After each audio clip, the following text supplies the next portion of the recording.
안녕하세요. 대단히 반갑습니다. 바람의 말씀 윤경화. 곡풍이 장단지에 힘을 주며 박차고 올라올 때면 나는 긴장한다. 산기슭에 있는 제비집 같은 내 거처가 난장판이 되기 때문이다. 자주 있는 일은 아니지만 계절을 가리지 않고 물물이 한 번씩 지나가는 바람 중에 유독 골짜기에서 올라오는 녀석의 횡포가 심하다. 어쩌다 잊어버리고 장독 위에 돌을 얹지 않는 날이면 뚜껑은 비행접시가 되어 날고 만다. 거기에다 미처 구름이 이제를 넘지 못할 때는 비까지 쏟아진다. 초가을에 마른 바람이 간간히 불고 빛이 좋을 때 장독 속을 말리려다 기습을 당하면 장을 맞아 먹을 때까지 마음이 불편하다. 산기슭에 있는 내 거처에는 바람이란 바람은 죄다 지나간다. 산꼭대기에서 바람이 내리칠 때는 채전이나 떨은 가랑잎의 정거장이 된다. 여기저기 쌓여 있는 낙엽들은 그들이 지나온 시간을 고스란히 안고 있다. 유난히 상처가 많은 잎사귀의 마음이 가고 오랫동안 시선이 머문다. 사계절 내내 바람의 등살에 내 삶이 번잡스러운 듯도 하지만 이처럼 새로운 사색의 뜰이 마련되는 것은 선물이다. 이런 순간을 나는 스스로 챙겨야 한다는 것쯤은 안다. 낙엽을 긁어 퇴비장에 모아놓는다.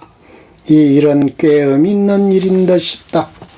이들은 봄이 올 때까지 바람의 말씀을 되새기며 구수한 냄새와 함께 묵상에 들었다가 텃밭을 나와 한 말씀을 올린다.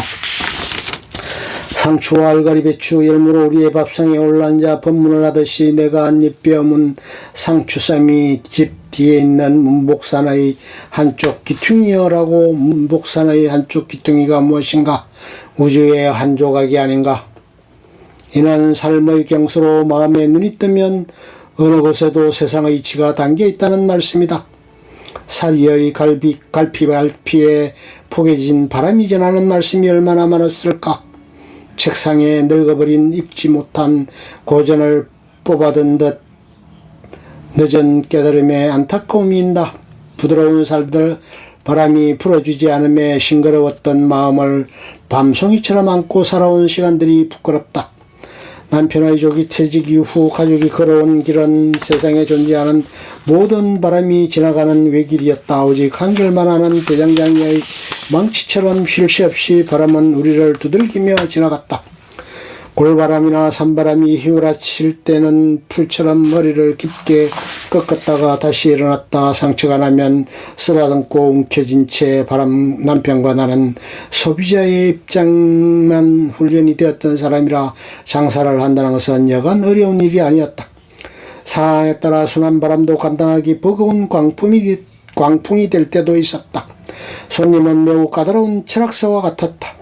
어떤 학설이나 이론도 학자에 따라 다르게 해석되듯이 서비스도 그와 같아 융통성 없는 우리 사업 일기는 맑은 날이 없었다. 늘 초보 운전자처럼 바쁘기만 했지 주변의 사정이나 흐름을 짚어나갈 마음의 여유를 감히 내지 못했다. 여차하면 장독 뚜껑이 날아갈 판이지만 바람의 말씀을 살필 수가 없었다. 사업을 위한 수업료는 지독하게 비쌌다. 정말 장독 뚜껑이 날아갔다. 집이 날아가고 아이 공부방도 날아갔다. 허리를 깊이 꺾이게 하는 골짜기에 바람이 무서운 기세로 밀고 올라왔던 것이다.